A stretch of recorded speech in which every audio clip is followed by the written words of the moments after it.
La source de l'information a toujours été la meilleure façon pour un humain de trouver l'équilibre dans une vie standing importante. Alors, mesdames et messieurs, je vous informe que je suis à Brazzaville, plus précisément à l'église Shalom Tabernacle, l'endroit pour lequel nous sommes en train de tourner cette émission. Nous voudrions justement nous ressourcer dans le sens de vous apporter l'information sur ce que nous sommes en train de chercher comme équilibre. Alors, je m'en vais directement vous dire bonjour, bonsoir, ça dépend à l'heure où vous nous suivez à ce moment. Mesdames et messieurs, chers internautes, je vous salue au nom du Seigneur Jésus-Christ. Je suis avec le pasteur Pierre Kebolo, le pasteur titulaire de l'église Shalom Tabernacle, ici au Congo-Brazzaville. À l'époque, on appelait beaucoup plus Koukabadeke. C'est ici l'endroit auquel nous nous retrouvons. Alors, nous allons nous ressourcer au travers de cet homme de Dieu. C'est lui qui va nous parler à long et à large, quelques minutes que nous allons prendre, de cette église Shalom Tabernacle, ainsi, ce qui est beaucoup plus important, c'est son ministère. On va nous parler de son ministère. Voilà. Bonjour, Révérend. Bonjour à vous, mon cher journaliste. Un plaisir de vous recevoir dans cette émission, parce que c'est la toute première fois que nous vous recevons dans cette émission. Alors, je ne sais pas, est-ce que vous nous promettez de nous dire la vérité, rien que la vérité dans cette émission pour nos amis internautes qui nous suivent de partout dans le monde à ce moment. Mais nom de Dieu, un chrétien est-il de dire la vérité, rien que la vérité. La vérité est dans la parole. Je signale, c'est lui, le pasteur de cette église, Shalom Tabernacle, Koukabadeke, pasteur Pierre Kebolo. Je suis avec lui dans cette émission, c'est avec lui que nous allons partager ce moment-ci. Pasteur, voudriez-vous nous parler un peu de votre ministère? Votre ministère, comment vous l'avez acquis? Comment vous l'avez eu? Comment vous êtes en train de vous retrouver dans cela? Dites-nous un peu, à quelqu'un. Merci beaucoup, mon bien-aimé frère. Ben, avant d'être ministre, il faut d'abord être chrétien. Donc je vais peut-être remonter dans le temps. J'ai cru, comme la question c'est surtout sur le ministère, avant de prêcher la parole, j'ai cru au message de William Branham. S'il faut que je parle de mon ministère, Dieu m'a appelé en 1999. C'est une année après que le Congo ait connu le trouble politique. Nous sommes partis nous réfugier dans la zone sud. Et c'est dans cette période de guerre civile que Dieu m'appelle en forêt. J'ai résisté. J'ai entendu une voix qui m'appelait pour prêcher le message. Je n'ai pas résisté après. Et en tout cas, je n'ai pas commencé à prêcher à la chair. Moi, j'ai commencé à prêcher des âmes sous un safoutier dans un village. J'ai appelé les âmes un dimanche, même mes parents. J'ai crié dans le village. Les gens sont venus s'asseoir sous un safoutier sans réconfort. D'autres étaient assis même, je crois, même le sol. J'ai commencé à prêcher un dimanche, août 1999. J'ai prêché avec puissance. Et j'ai dit que c'était en temps de guerre. Et les rebelles pouvaient passer par-ci, par-là. En ce temps-là, les églises même étaient fermées. Et Dieu m'a donné ce culot-là de pouvoir prêcher. Les rebelles pouvaient passer à côté sans rien faire. La puissance de Dieu était tellement là. Alors quand la guerre a fini, certains des brebis à qui je prêchais m'ont même suivi. Quand je rentre à Brazzaville, je retrouve mon église. Et je rentre dans le silence, sans rien dire à mon pasteur, pasteur Koumba Albert. Alors je ne sais pas, en 2000, pendant que nous sommes rentrés à Brazzaville, je ne sais pas par quel mystère mon pasteur a compris que Dieu m'avait déjà appelé. Je ne lui ai pas dit, je n'ai pas dérangé le pasteur. Il m'a appelé un jour comme ça, pour me dire que la semaine là, c'est moi qui allais prêcher. Et je commence à prêcher à l'église, ici, l'église qui est derrière nous. En ce temps-là, il n'y avait pas le bâtiment là, il y avait un vide. Et voilà le déclenchement de mon ministère. Donc, l'origine de mon ministère, c'est que Dieu m'a appelé. Je n'ai pas vu un homme. J'ai entendu la voix d'un homme qui m'a appelé de prêcher le message. Quand Dieu appelle quelqu'un, il appelle par son nom. Ensuite, il doit lui dire qu'est-ce qu'il faut faire. On appelle ça la commission. Voilà la commission que Dieu m'a donnée, c'est de prêcher le message, uniquement le message. Quelques années plus tard, mon pasteur meurt. Mon pasteur m'a laissé cette église avant de mourir. Il me dit, Nkebolo, aie courage. Après moi, c'est toi qui prendras cette église. Il est mort en 2007. Je suis resté là avec l'église. J'ai pris les rênes de l'église. Nous étions, je crois, une vingtaine. Et en 88, ce n'est pas parce que le pasteur l'a dit que je devais m'imposer. Mais il fallait que l'église aussi me choisisse.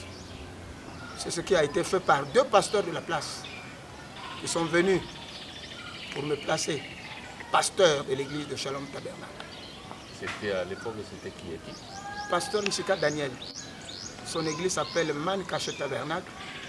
Le deuxième s'appelle Ngumba Edouard. Son église s'appelle Expérience Personnelle Tabernacle. Ce sont ces 2 pasteurs qui m'ont imposé les mains et qui m'ont placé comme pasteur. Alors, il y a une étape importante de mon ministère. C'est que quand le pasteur me donnait la chair, il était vivant, il me suivait. Sauf que, en tout cas, je n'ai pas eu la chance qu'il me consacre en tant que ministre. Alors, quand le pasteur est mort, donc, les 2 pasteurs m'ont placé, mais sauf que dans mon cœur, il y avait ce manque spirituel, ce vide spirituel. Alors, je me suis dit, qui va me consacrer? À Brazzaville, ici, je ne voyais pas un ancien parce que tout ce peuple, tout ce monde-là qui prêche ici, sont sortis d'ici. Moi, je suis à la première église. Mais ces pasteurs-là sont sortis d'ici. Mais la personne qui devait me consacrer doit être une personne supérieure, un plus ancien qu'eux. Cette soif était dans mon cœur. Et vous savez, le mystère de Dieu, c'est que le pasteur Baruti m'a invité par l'entremise de frère John Fisher de la Voix de l'Aigle pour que j'aille à Kinshasa. Oh, je suis parti mystérieusement.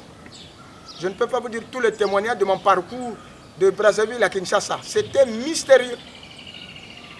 Je suis arrivé, le pasteur Baruti m'a reçu à l'église, il m'a consacré dans mon ministère. Alors ce vide que je sentais en moi, un vide normal dans le ministère, était comblé ce jour-là. Le pasteur Baruti m'a imposé les mains et aujourd'hui je suis un pasteur complet. Voilà pour ce que vous pouvez me demander comme ministère, ce que je peux vous dire d'une manière un peu générale. J'ai avancé avec l'église.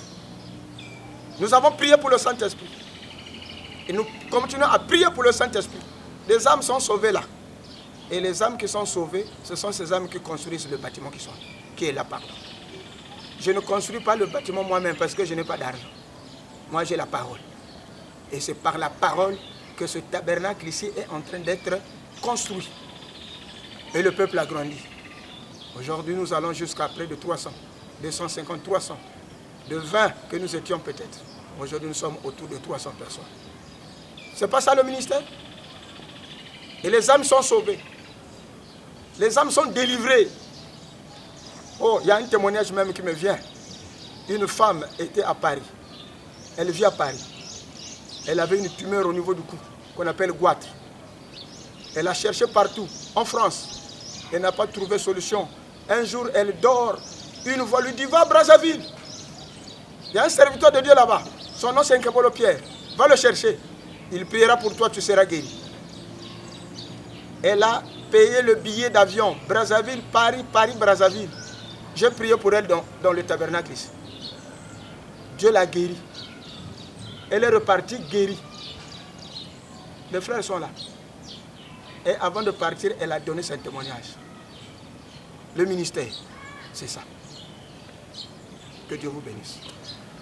Bien, c'est pas encore fini. On est avec le pasteur au cours de cette émission. Comme vous le savez, pasteur, on a compris donc à quelques mots, vous avez courté vraiment votre historique. Ouais. Mais je vais quand même vous ramener dans l'historique. Il n'y a pas de problème. Alors, je voudrais savoir, honnêtement, parce que vous êtes rentré dans le ministère, on a vu comment on vous a confié cette église qui ne se voyait pas comme on voit aujourd'hui, parce que c'était vraiment dans l'obscurité.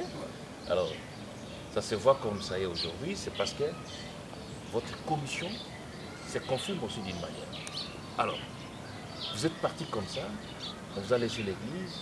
Alors, quels sont les points auxquels vous vous reprochez peut-être quelque part que si Dieu pouvait revenir, si quelqu'un peut-être étant humain que nous sommes, et que non, si c'était à refaire, pas le ministère, mais je peux choisir peut-être d'être commerçant ou quelqu'un d'autre. Quels sont les points là qui vous a beaucoup choqué, qui a dérangé votre esprit étant humain, sincèrement? Pour le ministère, Oui. le ministère doit être dérangé. Quand Dieu vous appelle, il faut des combats. Regardez Moïse. Moïse l'appelle avec un appel divin.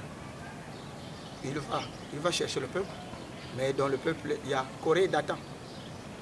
Si un ministère n'est pas combattu, ce n'est pas un vrai ministère. Je ne regrette rien, mon frère, dans ce que j'ai fait. S'il y a des combats, c'est normal qu'il y ait des combats. Parce qu'un ministère, un vrai, doit être combattu. Donc dans cela, je n'ai aucun regret. C'est le cours normal des choses. Et de toutes les façons, ce sont les combats qui fortifient aussi un vrai ministère. S'il n'y a pas de combat, il n'y a pas de vrai ministère. Je ne regrette rien. Très bien. Alors, nous voyons l'évolution de l'Église. L'Église évolue. Vous êtes à court justement de la construction de ces tabernacles. Un grand tabernacle, nous sommes en train de voir derrière nous là. Alors, vous comptez peut-être pour quelle année, je ne sais pas, c'est à vous de nous fixer. Vous allez dédicacer cette église. Je ne peux pas courir le risque de vous dire quand est-ce que nous allons le dédicacer. Avant de le dédicacer, il va d'abord être agrandi. Il y a même déjà des frères qui ont pris les décisions de pouvoir agrandir déjà, implanter déjà des poteaux ici. Laissons le temps au temps. Même si le Seigneur tarde à venir, même s'il vient demain, nous continuerons à travailler et à faire mieux. Donc, je ne peux pas courir le risque de vous dire telle année nous allons dédicacer, telle autre année nous allons faire ceci. Non, laissons le temps au temps. Mais je crois qu'avant la venue du Seigneur, nous allons le dédicacer. Très bien, on a compris. Alors, qu'est-ce qui fait justement votre force, exactement dans la foi? Ma force à moi. Ah, mon cher journaliste, je suis très content que vous me posiez cette question. Ma force à moi. Effectivement. Mais c'est Jésus. Le prophète dit, si vous êtes croyant du message, le prophète dit que quand Dieu vous appelle, il va avec vous. S'il y a des combats, c'est lui qui combattra. Ma force, ce n'est pas un homme. Ma force, c'est Jésus. Derrière le bâtiment, là, il y a un papa qui m'a posé la question. Oh, mais toi, tu es en train de construire un grand tabernacle comme ça. Vous avez un ministre au gouvernement? J'ai dit non. S'il y a un ministre, c'est Jésus lui-même. Il dit avec peu de gens comme ça. J'ai dit oui, mais c'est Jésus qui le fait. Donc ma force à moi, c'est que je crois et je suis convaincu de mon appel. et celui qui m'a appelé est avec moi. Dieu a dit à Moïse, plutôt à Josué, je serai avec toi comme j'ai été avec Moïse. C'est ça ma force. C'est ça qui me rend aussi tellement fort. Et quand je pense à mon appel, cela me donne l'onction. Sans commentaire. Ça, c'est le pasteur Pierre Kebolo que nous avons reçu dans cette émission. Alors, je ne sais pas, pasteur, est-ce qu'il y a quelque chose que vous avez oublié peut-être à dire avant que nous puissions fermer justement la parenthèse de cette émission? Je vous aime. J'aime tout frère, j'aime toute sœur, surtout qui croit le message. J'aime l'épouse de Christ. J'aime Becca, qui est un modèle pour moi. Je vous aime vous aussi, qui voulez que les gens me connaissent. Jésus fait sa publicité lui-même. Et vous êtes de Jésus. C'est pour cela que vous êtes venus, pour que vous me fassiez connaître. Non pas moi, mais le Jésus que je sers. Le dernier mot que je veux dire, soyons ensemble. Nous sommes chrétiens, nous sommes frères et sœurs. Je suis en train de bâtir le tabernacle. Je crois que le bon chrétien est celui aussi qui a le devoir de soutenir une œuvre. Quelle que soit là où elle se trouve. C'est un devoir chrétien. Si vous avez les moyens de nous soutenir, nous vous recevrons à bras ouverts. Pas seulement les moyens financiers, mais aussi les moyens spirituels, en priant pour nous. Ce que je peux dire, c'est de vous dire merci pour cet amour que vous témoignez pour nous et pour l'œuvre de Dieu. Je demande que Dieu puisse vous bénir. S'il y a un dernier mot, en tout cas, c'est celui-là.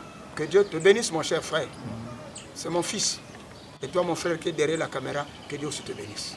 Bien, on ne peut pas fermer le parenthèse comme ça, donc révérend, parce qu'il y a certaines personnes qui sont très loin. Aux États-Unis, en Europe, en Chine, quelque chose. Des endroits pareils. Alors, pour la prière, peut-être il veut être en contact avec vous. Il a peut-être besoin que vous priez pour lui. Vous voyez? Pas seulement dans cette émission, mais peut-être entre vous. Est-ce qu'il y a moyen que vous puissiez donner votre contact? Tout à fait. Afin qu'il puisse vous attendre. Oui. Ben, si vous voulez nous voir, vous voulez nous parler, vous voulez qu'on communique, que vous communiquez avec moi, je vous passe là mes deux numéros. Mon numéro WhatsApp 00242 05 540 64 29. Maintenant, il y a un deuxième numéro de contact, le MTN, c'est le 00242 06 942 97 78. Nous serons très heureux de communiquer avec vous au nom du Seigneur Jésus-Christ. Très bien, c'est par ici que nous mettons point final dans cet entretien que nous avons eu avec le pasteur Pierre Kebolo, responsable de l'église Shalom Tabernacle ici au Congo-Brazzaville, parce que nous nous retrouvons à Brazzaville au moment où nous sommes en train de tourner cette émission. Alors, mesdames et messieurs, vous avez écouté les contacts auxquels vous pouvez appeler le pasteur lui-même, parce que vous pouvez avoir un problème personnel auquel vous pouvez discuter personnellement avec l'homme de Dieu. Voilà les contacts auxquels vous pouvez le contacter facilement. Alors, c'est très important quand on partage avec l'homme de Dieu. Et voilà, nous sommes là comme le pont pour vous. Que Dieu vous bénisse richement. Merci de votre attention que vous avez tenue dans notre entretien. Que Dieu vous bénisse. Shalom. Voilà. Shalom, shalom. Que Dieu vous bénisse beaucoup. Amen. Allez loin avec votre activité. Merci Que bien. le Saint-Esprit vous accompagne.